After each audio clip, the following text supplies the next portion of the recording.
Syria में खलबली much गई है। विद्रोहियों के डर से राष्ट्रपति बशर अल असद फरार हो चुके हैं। राजधानी दमिश्क में कहीं वो दिख नहीं रहे। उनके भागे जाने के कयास लगाए जा रहे हैं। विद्रोही अब तख्ता पलट के काफी करीब हैं। विद्रोहियों का कई बड़े शहरों पर कब्जा हो गया है। किसी भी वक्त सीरिया पर विद्रोहियों का पूरी तरह से कब्जा हो सकता है। विद्रोही सीरिया की राजधानी के गेट पर है। राजधानी दमिश्क को विद्रोहियों ने पूरी तरह से घेर लिया है। सीरिया में तख्तापलट की कोशिशों को देख उधर अमेरिका खुश हो रहा है, वहीं रूस इस घटनाक्रम से कहीं से भी खुश नहीं होगा। दरअसल सीरिया में विद्रोही बलों ने राजधानी दमिश्क की घेराबंदी कर ली है। असद सरकार को उखाड़ फेंकने के अभियान का ये आखिरी चरण है। सीरिया में विद्रोही एक आक्रामक अभियान के तहत तेजी से आगे बढ़ते हुए दमिश्क के उपनगरों तक पहुंच गए हैं। विद्रोहियों के सामने असद की सेना ने सरेंडर कर दिया है।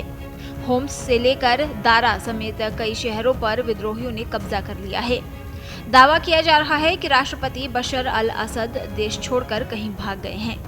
हालांकि सीरिया के सरकारी मीडिया ने इसे अफवाह बताया है कि राष्ट्रपति बशर अल असद देश छोड़कर चले गए हैं। सीरिया के सरकारी मीडिया का कहना है कि असद अब भी राजधानी दमिश्क में अपने कर्तव्यों का निर्वहन कर रहे हैं। दिलचस्प है कि ये पहली बार है जब विद्रोही 2018 के बाद से सीरियाई राजधानी के बाहरी इलाके में पहुंचे हैं। साउथ सीरिया के अधिकतर इलाकों में सेना ने अपने पैर पीछे खींच लिए। इसके बाद ही विद्रोही यहां तक पहुंच पाए हैं। दक्षिणी सीरिया के ज्यादातर हिस्सों में सेना के वापस चले जाने की वजह से दो प्रांतीय राजधानियों समेत देश के अधिकांश क्षेत्र विपक्षी लड़ाकों के नियंत्रण में आ गए हैं। ब्रिटेन के Syrian observatory for human rights के प्रमुख रामी अब्दुल रहमान ने कहा कि विद्रोही अब दमिश्क के उपनगरों मादामिया, जरामाना और दरिया में सक्रिय है। ये विद्रोही एक तरह से दमिश्क के दरवाजे पर हैं। इस बीच सीरियाई सेना शनिवार को दक्षिणी सीरिया के ज्यादातर भाग से हट गई। इसकी वजह से दो प्रांतीय राजधानियों समेत देश के अधिक क्षेत्र विपक्षी लड़ाकों के नियंत्रण में आ गए हैं। होम्स पर भी विद्रोहियों का कब्जा है। होम्स का हाथ से निकल जाना असद के लिए बहुत बड़ा झटका है।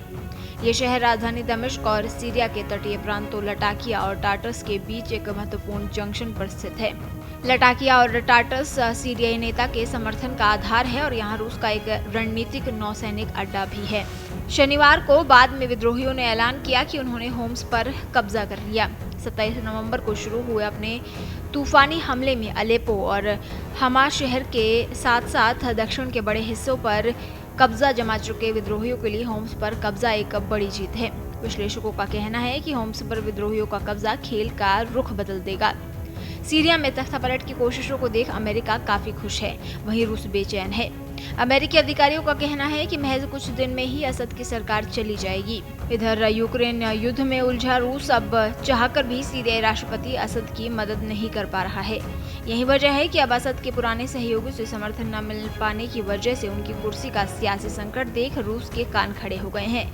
ईरान, रूस, तुर्की, इराक, कतर, मिस्र, सऊदी अरब और जॉर्डन के विदेश मंत्रियों ने सीरिया पर दोहा में बैठक की। सीरिया संकट से रूस की परेशानी बढ़ती दिख रही है। रूस की पुतिन सरकार असद समर्थक रही है। रूस के विदेश मंत्री सर्गेई लावरोव ने कहा कि उन्हें सीरियाई लोगों पर तरस आता है। हम आतंकियों को रोकने के लिए हर संभव कोशिश कर रहे हैं।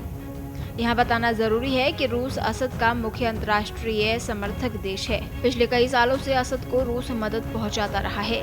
विद्रोहियों के खिलाफ लड़ाई में भी रूस ने असद का हमेशा साथ दिया है, मगर यूक्रेन युद्ध की वजह से अभी हालात थोड़े कमजोर होते दिख रहे हैं।